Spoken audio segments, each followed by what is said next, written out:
Some things you read are obviously not in agreement with what you know. When you see a statement such as this, you immediately go through a process of critical thinking. You think that the statement is false, or that it may be a misprint, or perhaps you may even think that whoever wrote it is off his rocker. Good for you. Critical thinking is a trait you should continue to develop. In fact, developing that trait is what this film is all about.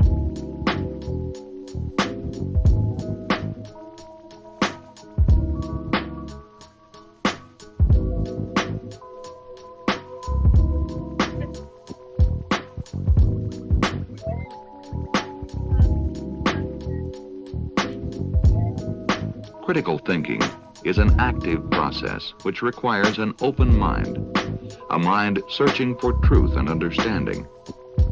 For example, a statement which might seem false may prove to be true in some cases. In Renoir's painting, grass is blue. On the other hand, someone describing this painting by another artist might truthfully write, grass is red.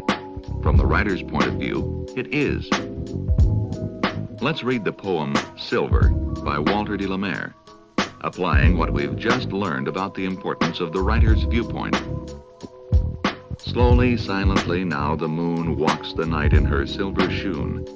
This way, that way, she peers and sees silver fruit upon silver trees. One by one, the casements catch her beams beneath the silvery thatch. When we understand the writer's point of view, understand that he was observing a scene by moonlight, then we can agree with him that grass is silver. And we have also learned something important about critical thinking. Critical thinking does not necessarily mean finding fault.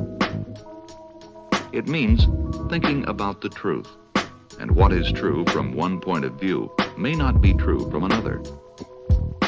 Since a writer's point of view must be considered as you develop your skill of critical thinking through reading, let's see how we might discover a writer's point of view. Often at the beginning of a story, you will find some information about the author.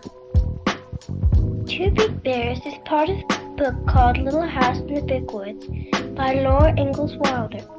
The author really is little Laura in the story. In it, she tells about the exciting time many years ago when she was growing up in a log cabin home in the big woods of Wisconsin. With this kind of information about the author, you can read her story knowing that it was true of the times in which she lived, a time very different from the times in which you live. You can compare her life with yours, and when you do, you are sharpening your powers of critical thinking as well as enjoying an exciting tale. The textbooks you read are written by people especially qualified in the subject. But beyond noting their qualifications, the text may not seem to give you any information about the writer's point of view. However, keep going. Most textbooks have a section near the beginning of the book directed just to you, in which the authors explain their point of view, tell you how they feel about the subject, why they wrote the book as they did, and what they hope you will learn from it. And reading this section of the book is an important step in the critical thinking you will do about the ideas the author has presented in the text. But critical thinking requires more than understanding of the writer's point of view. Turn that thing down. What's wrong with the TV columnist? It says here a classical music program comes on at 8. Oh, no, it's supposed to be the long hairs. Well, they're certainly not long hairs. That's unbelievable. The reader who thinks that the term long hair means only a classical musician, as it once did, may not be prepared for critical thinking about what he reads in today's television reviews. Critical thinking requires understanding ourselves as well as the writer, and realizing that words may have different meanings for us than for the person who wrote them. To show in another way the effect that words may have on individuals or groups, let's watch a play from a football game on television. When we say now, look closely to see what happens. Now.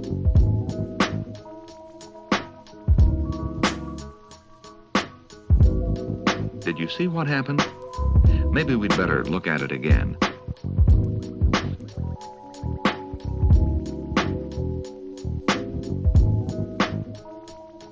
You saw what happened. Now, here's what a reporter from the hometown of the winning team said about the play. The game was saved by a brilliant interception by Stan Williams.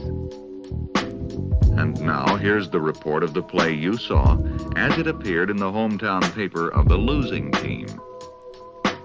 We were robbed of a victory by the interception on the part of Stan Williams. Was it a brilliant play, or was it a robbery? The point we're making is that opinion can lead to different interpretations, and so can a choice of words. You have your own opinion, which may agree with the opinion of one sports writer or with the opinion of the other. But all their readers will form opinions based on the different choice of words used to describe the same action. To sharpen your powers of critical thinking, you must be aware of the effect of words, and you must try to separate opinions from facts. How can you do that? Well, when you read a newspaper, keep in mind that opinions usually appear on the sports page or on the editorial page. A newspaper editor bases his opinions on the facts as he sees them. But a critical reader realizes that what he finds on an editorial page is a personal opinion. An editor's opinion can be valuable in helping you form one of your own, for he is usually an intelligent, well-read person who studied the problems he writes about very carefully. As a matter of fact, if you live where more than one newspaper is available, it is likely that the newspaper which comes into your home is chosen because your parents respect the opinions and the point of view of its editor. And it isn't too early for you to take a moment away from the funnies now and then to note what grown-ups are thinking about. You may not understand all their opinions now, but it's good preparation for the critical thinking you will do in the future. Now, too, is a good time for you to begin looking at the front page and the other straight news portions of the paper. Our laws discourage the printing of news which is not true. So if you read something in a news story, you can be fairly sure that the reporter gathered the facts and verified them before the story was written and printed. What you read in the news section is likely to be fact, not opinion. Some things you read are neither fact nor opinion, but a twisting of both. Chilling, it says. Scary. That's just the kind of movie you like. So you go to see it and find out the hard way that the show is dull, boring, and about as chilling as a hot bath. And that is precisely what the one who was quoted really said about the film. But one of his words was taken out of context. One of his words was used in a way that it was not intended to be used, to make an untrue, misleading quote that is neither fact nor opinion. You can spot such tricks, become a more critical reader by a simple test. Is someone trying to sell you something, a product, an idea, or a ticket? Then watch out. Someone who is trying to sell you something may play tricks with the truth to get you to buy what he has to sell. As you improve your ability to think critically about what you read, you'll notice how reliable authors support their statements. The bald eagle, selected as our national bird in 1782, is a noble-looking bird, well fitted in many ways to be the symbol of a great free nation. Here in red is the statement you heard. Following it are the supporting statements the author brought together for you. Read the supporting statements for yourself, and then note how each one of them supports some part of the original statement.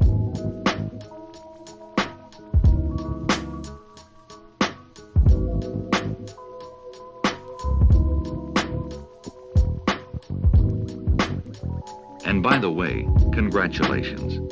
By checking to see that the writer did support his statement, You have just proved that you can employ critical thinking as you read. No one can remember everything he reads, but one who practices critical thinking tries to discover the most important facts an author has presented so that he can remember them. Here is a tip which will help you discover which facts are most important, help you become a critical thinker about what you read. As we travel through Austria, we will find that there are differences in the climate from place to place. The mountains, which cover much of the country, cause many of these differences. The winds that blow across Austria cause others. Of course, the first part of the tip is that you have to read the material. But we've done that, so here's the second part of the tip. Read the section containing questions. Often they're found at the end of a chapter, but wherever you find them, read those questions. They are your clue to the most important facts presented. And if you can answer them, you have the facts. Of course, if you can't answer them, that's a signal to reread the section or paragraph. Critical thinking means thinking about the whole truth. And you miss the whole truth of what you read if you miss some of the important facts. The road to critical thinking is marked with its own kind of signs. Go at a slow pace until you understand the author's point of view. Learn whatever you can about his background and any factors affecting his ideas or choice of words. Watch out for the dangerous curves which your own point of view may put in your path. And realize that words have different meanings for different people. Stop occasionally as you read to ask yourself, is this fact or opinion? If it is fact, believe it. If it is opinion, you can agree with it or not as you choose, but do not treat it as fact. Don't be led down a blind alley by accepting a quotation which may be taken out of context to make a misleading statement. But do resume your own safe reading speed when you see that an author is supplying facts you can verify from other sources, and also is furnishing you with additional facts to support the statement he makes. And do obey the traffic signals which guide you to the most important facts the author has presented. The traffic signals found in the questions included in your texts. There is one other sign a critical thinker observes, and that is the sign given to him by any kind of punctuation mark. Unless you observe these signs, you cannot get to the truth, and that is what critical thinking is all about. For example, is there any truth in this statement? Is this really a statement at all? Well, let's see. That boy wrote is not that boy wrote. Once again, we are back around to points of view. Punctuation marks are the signs an author uses to help you discover his point of view, to help you think straight. And when you think straight, you have the point of view of the critical thinker.